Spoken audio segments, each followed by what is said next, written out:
Assalamualaikum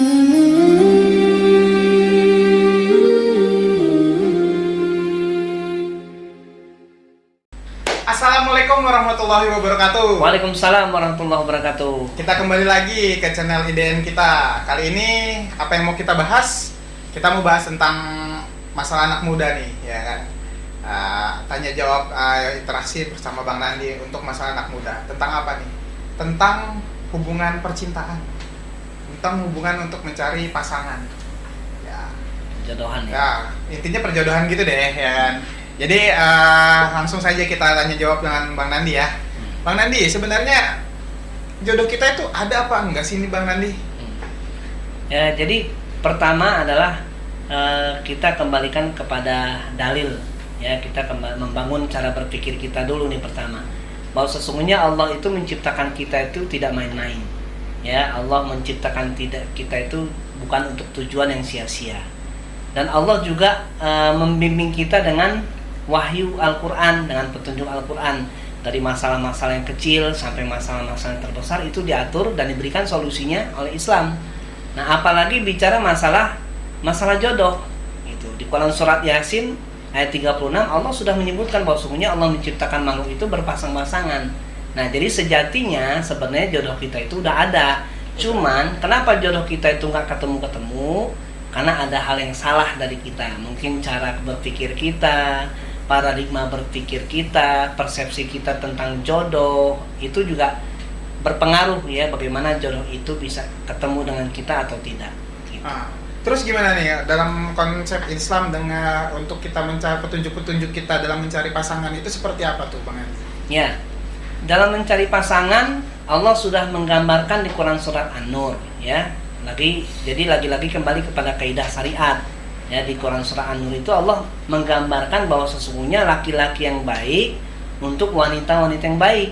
Laki-laki pezina buat wanita-wanita pezina, laki-laki musyrik buat wanita musyrik. Gitu. Jadi Allah sudah pasang-pasangkan. Nah, bagaimana kita laki-laki ini yang soleh ya mau ketemu dengan wanita yang soleha? Ya, kitanya harus soleh dulu, baru bisa ketemu dengan yang soleha. Pun dengan wanita yang soleha, mau cari laki-laki yang soleh ya, dianya harus soleha dulu. Ya, harus pakai hijab, ya, akhlak Islam harus hadir di dalam diri dia harus juga berusaha terus mengkaji ilmu-ilmu agama, terus juga menggali bagaimana konsep berumah tangga Rasulullah, ya, bagaimana pernik-perniknya dinamika rumah tangga Rasulullah. Nah, itu kan ilmu, yang ilmu itu nanti akan membentuk karakter kita, akan membentuk persepsi kita di dalam mencari jodoh. Ya, contoh lain adalah bagaimana Rasulullah sudah membimbing seorang laki-laki dalam mencari pasangan wanitanya. Kata Rasulullah SAW, wanita itu dicintai karena 4 hal. Ya, karena kecantikannya, ya, karena hartanya, karena keturunannya, dan karena agamanya. Maka pilihlah agamanya, niscaya kau akan selamat. Gitu. Jadi parameternya itu adalah agamanya, imannya. Pun dengan perempuan, jika ada laki-laki datang kepada perempuan, kepada wanita mau melamar dia, maka kaidahnya dalam hadis Rasulullah SAW disebutkan, jika datang kepadamu laki-laki beriman melamarmu, maka terimalah dia.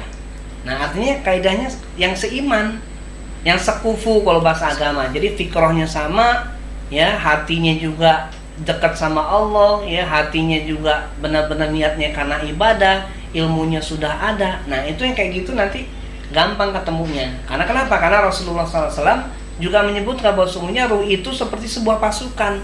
Dia akan bertemu dengan habitatnya. Jadi ruh orang yang beriman akan bertemu dengan orang yang beriman. Ruh aktivis masjid, orang-orang yang suka ke masjid akan ketemu dengan aktivis masjid atau orang yang suka ke masjid.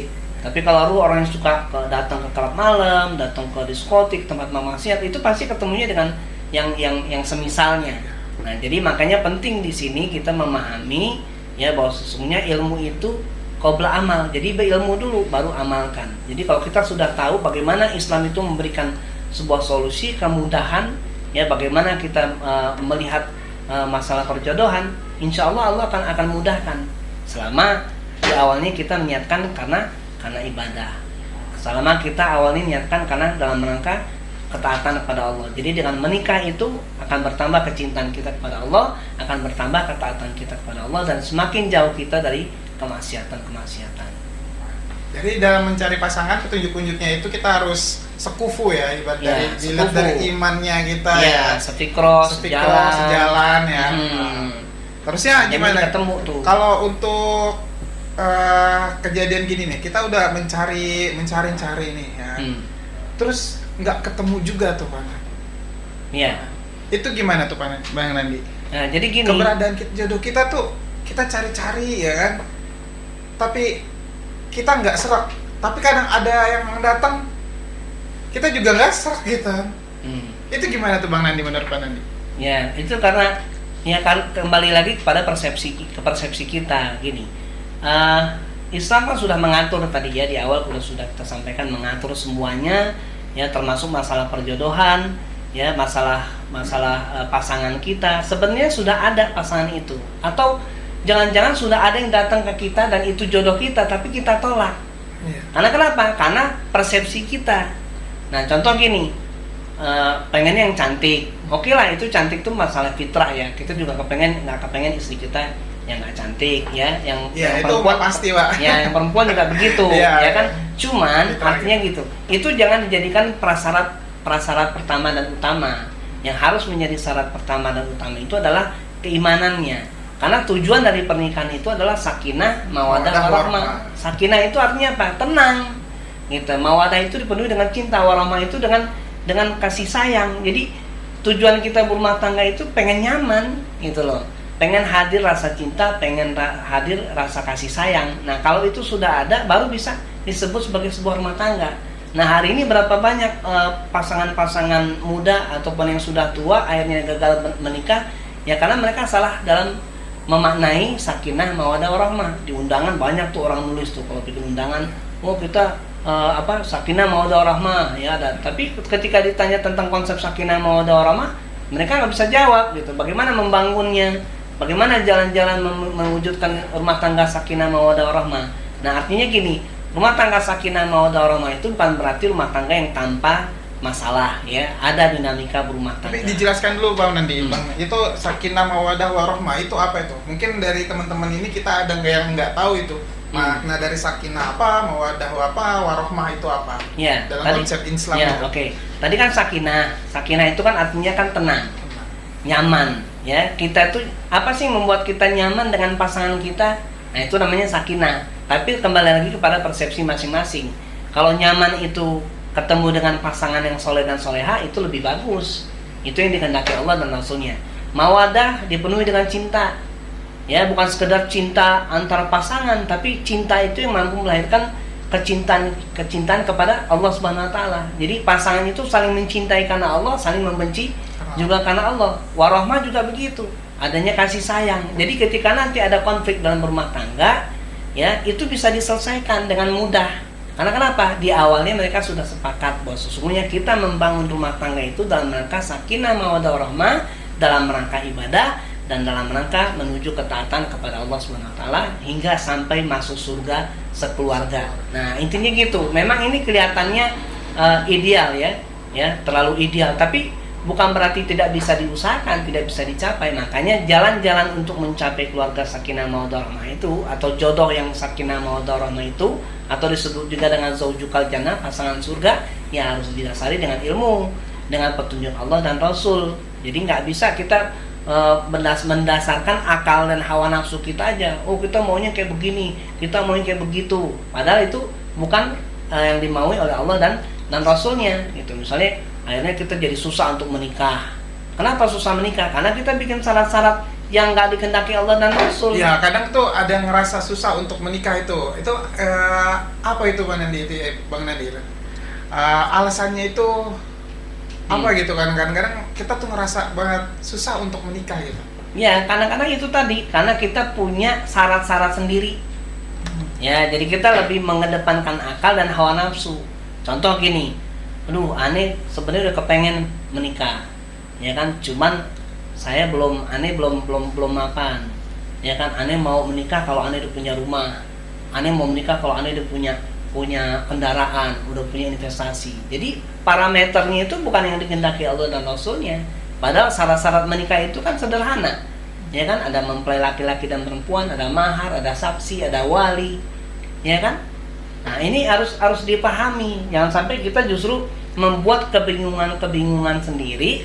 Karena kenapa? Kita nggak mengambil petunjuk dari Allah dan Rasulnya. Apa yang sudah dimudahkan oleh Allah dan Rasulnya, itu yang kita pakai, gitu. Jadi sebenarnya sederhana. Yang saya bilang tuh gampang-gampang susah, tapi gampangnya lebih banyak dibandingkan susahnya. Gitu. Artinya kita perlu ya mengurai masalah-masalah perjodohan ini ya, mulai dari disiplin ilmu agama. Bagaimana petunjuk Allah, bagaimana petunjuk Rasul dalam mencari pasangan, ya kan? Bagaimana Rasulullah dan para sahabat membangun rumah tangga, bagaimana mereka memecahkan permasalahan, ya kan, dalam permasalahan rumah tangga, bagaimana mensikapi istri yang cemburu, ya kan, atau ada anak-anak yang bermasalah. Nah itu perlu didasari dengan ilmu, dan ilmu itu hanya ada di dalam Al-Quran dan As-Sunnah, gitu. Jadi ini khasanah keislaman kita tentang masalah rumah tangga itu luar biasa. Udah banyak kitab-kitab yang disusun oleh para ulama, udah banyak buku-buku yang ditulis oleh para ustadz itu yang berbicara tentang masalah rumah tangga. Ya ini sebuah dinamika ya dalam hubungan kita antar manusia. Lalu ini sebelum ke jenjang pernikahan, biasa sih anak muda sekarang mau pacaran dulu dah istilahnya. Dalam konsep Islam tuh ada kan yang namanya itu ta'aruf. Jadi ya. itu perbedaan dalam konsep Islam itu antara ta'aruf dengan anak-anak muda zaman sekarang yang pacaran itu menurut Bang Nandi gimana nih? Ya, kalau yang jelas aja ya, kalau pacaran itu kan memang diharamkan dalam Islam karena sudah berikhtilat ya, berdua-duaan dengan seseorang yang mungkin mahramnya. Ya itu sudah kesepakatan para ulama, udah ijma ulama ya. Ya, jadi tidak ada tuh pacaran yang Islam itu nggak ada ya, itu penyesatan aja sebenarnya ya. Nah adapun dengan konsep ta'aruf ya, itu tidak seperti membeli kucing dalam karung ibaratnya. Jadi bukan berarti kita tuh dipaksa dijodohin, begitu ketemu harus jadi, nggak begitu cara berpikirnya. Jadi ada prosesnya gitu loh, ada proses ta'aruf antara wanita dengan laki-laki dengan wanita tuh harus saling mengenal. Kalau orang Jawa bilang tuh bibit bebet bobotnya dulu. Dan ini biasanya kan ada rekomendasi dari beberapa orang atau dari beberapa ustadz ya atau dari beberapa ulama. Oh nih saya punya murid seorang akhwat, saya punya murid seorang ikhwan ya yang agamanya bagus, kira-kira mau dijodohkan dengan jamaahnya ya kan, atau dengan sahabatnya gitu. Jadi semangat itu semangat untuk memperbaiki diri, semangatnya untuk mencari yang terbaik. Karena kan masalah berumah tangga ini bukan perkara yang sederhana. Kita berpikir tentang masa depan, sesuatu yang tidak sebentar, ya kan? Kita punya punya goals, punya tujuan juga yang besar, ya biar bisa. Tujuannya adalah mencari ridha Allah dan kita bisa masuk surga sekeluarga. Nah kembali ke masalah ta'aruf tadi, ya kita nggak ujuk-ujuk ketemu langsung jadian, enggak. Kalau nanti ketemu dipertemukan ya oleh kedua belah pihak ya, didampingi sama mahramnya, kalau nanti cocok ya nanti bisa berlanjut ke jenjang pernikahan gitu. Jadi nggak ada istilahnya proses lama-lama pacaran harus saling kenal, nggak perlu. Karena kenapa? Kita bisa tanya pasangan ta'aruf kita tuh dengan keluarganya, dengan sahabatnya gitu. Misalnya dengan Yemi nih ya nanti bisa tanya sama keluarganya Yemi gimana karakternya Yemi, gimana ibadahnya ya kan, gimana sholatnya, gimana pemahaman agamanya, gimana akhlaknya. Itu sudah lebih dari cukup informasi itu.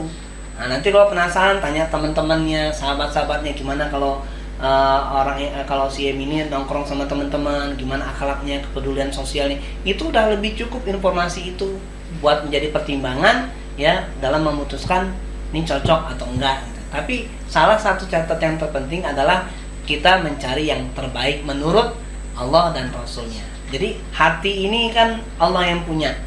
Ya, jadi kalau kita mengawalinya dengan sesuatu yang baik, dengan niat yang baik, mencari ridha Allah Subhanahu wa taala, nanti Allah mudahkan. Gitu. Jadi nggak perlu misalnya kalau orang pacaran tuh wah kan Ane belum kenal karakternya dia, ane belum tahu dia gimana, ya nggak perlu lagi gitu, karena kita sudah cukup, karena Allah sudah memberikan petunjuk yang real sama kita gitu ya. Ini sebuah solusi yang luar biasa, yang ketika orang lain itu menganggap dia bisa menyelesaikan masalahnya dengan berpacaran, akhirnya banyak yang gagal. Bahkan ada yang pacaran 5 tahun, giliran berumah tangga bertahan cuma 2 tahun. Nah, jadi kayak begitu contoh-contohnya. Jadi semangatnya kembali kepada semangat untuk menggapai ridha Allah, mewujudkan keluarga yang sakinah mawaddah rahmah dalam artian sebenarnya, dan itu hanya bisa diraih dengan ilmu dan iman. Oke, cukup penjelasannya. Ya, cukup penjelasan tentang konsep dalam percintaan ya, dalam kita mencari jodoh atau dalam kita mencari pasangan ya. Cukup sekian, mudah-mudahan bermanfaat. Wabillahi taufik wal hidayah. Wassalamualaikum warahmatullahi wabarakatuh. Kita bertemu lagi ke konten kita berikutnya nanti.